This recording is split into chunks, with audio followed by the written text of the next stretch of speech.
สวัสดีครับใครๆก็เข้าครัวกับผมนะครับเชฟก๊อตวันนี้นะครับผมมีอาหารทานเล่นนะครับที่เป็นเมนูยอดนิยมของคนไทยนะครับมาฝากกันด้วยโจทย์ที่ว่าอยากจะได้ผักโขมอบชีสนะครับที่มีลักษณะที่มันแตกต่างมาจากเดิมนะครับวันนี้ผมก็เลยลองนำเอากุ้งแชบ๊วยนะครับมาเสิร์ฟคู่กับผักโขมอบชีสนะฮะเดี๋ยวเรามาดูส่วนผสมพร้อมๆกันเลยครับสำหรับส่วนผสมของเมนูกุ้งแชบ๊วยผักโขมอบชีสนะครับผมก็จะมีกุ้งแชบ๊วยนะครับวันนี้ผมใช้5ตัวครับผมต่อมาเป็นผักโขมครับครีมเป็นวิปปิ้งครีมนะครับชีสตัวนี้ผมใช้เป็นชีส3อย่างผสมกันนะครับมีเชดดาร์ชีสนะครับมีมอสซาเรลล่าชีสแล้วก็มีเป็นเชดดาร์ชีสสีส้มนะครับแต่ว่าถ้าคุณผู้ชมไม่มีใช้อย่างใดอย่างหนึ่งก็ได้ครับผมต่อมานะครับเป็นกระเทียมสับครับผมหอมแดงสับครับเกลือพริกไทยแล้วสุดท้ายนะครับเป็นน้ำมันพืชครับผมตอนนี้ส่วนผสมก็ครบแล้วนะครับเดี๋ยวเราไปลงมือทำพร้อมๆกันเลยครับคุณผู้ชมสำหรับเมนูกุ้งแชบ๊วยผักโขมอบชีสนะครับเราจะมาเริ่มในส่วนที่1กันก่อนนะครับส่วนแรกจะเป็นการผสมผักโขมนะครับครีมครับ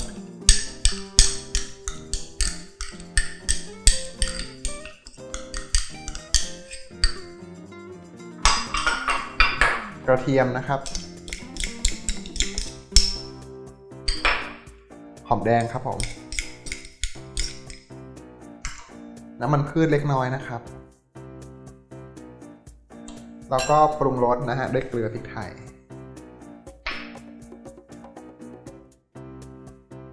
จากนั้นนะครับก็ผสมนะครับส่วนผสมให้เข้ากันนะครับ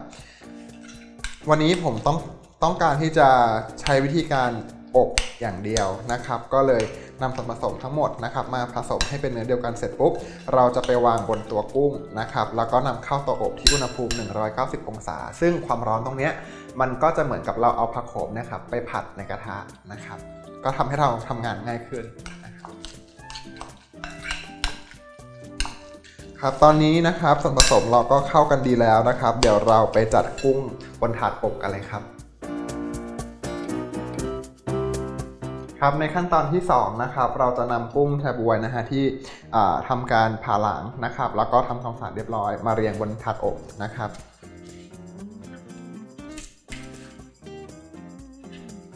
พยายาม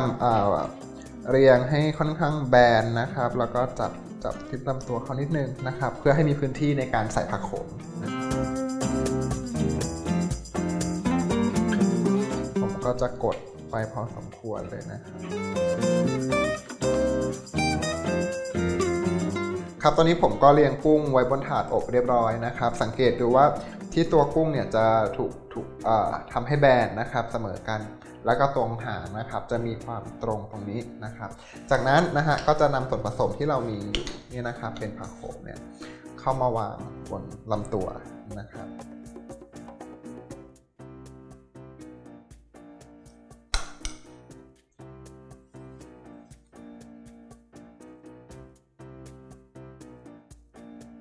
เมนูนี้ทำง่ายนะครับแล้วก็คิดว่าเหมาะกับทุกเพศทุกวัยนะครับ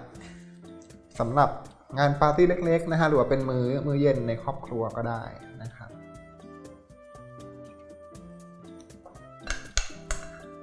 เดี๋ยวผมก็จะทำให้ครบทั้ง5ตัวนะครับผมแล้วเดี๋ยวเรามาดูกันต่อนะครับ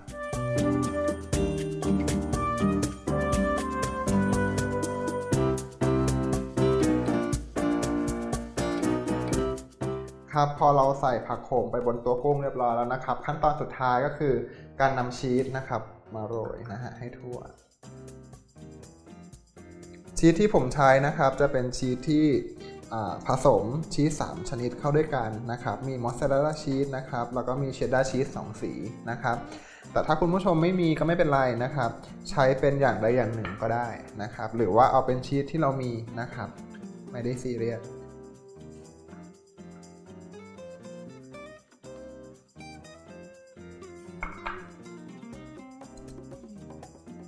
จะมีตกไปตรงบนถาดบ้างก็ไม่เป็นไรนะครับหลังจากนี้นะครับผมก็จะนำกุ้งที่ได้เนี่ยนะครับเข้าเตาอบท ที่อุณหภูมิ190องศานะครับเป็นเวลา10นาทีนะครับเดี๋ยวเราเอากุ้งมาอบพร้อมๆกันเลยครับ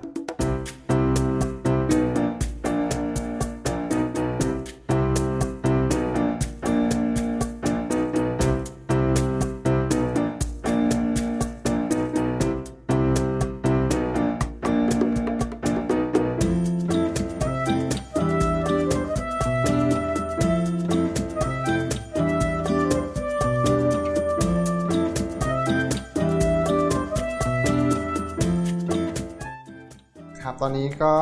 ได้กุ้งอบเรียบร้อยแล้วนะครับผมก็จะโรยพาสลีย์นิดหน่อยนะครับถ้าไม่มีก็ไม่เป็นไรครับผมแค่เพิ่มสีสันนะครับก็เป็นเมนูที่เรียกว่าง่ายจริงๆนะครับแล้วก็อร่อยถูกใจหลายๆคนแน่นอนสำหรับคุณผู้ชมที่ต้องการติดตามส่วนผสมแบบละเอียดนะครับก็เข้าไปชมได้ที่ foodtravel.tv วันนี้ผมเชฟก๊อตลาไปก่อนสวัสดีครับ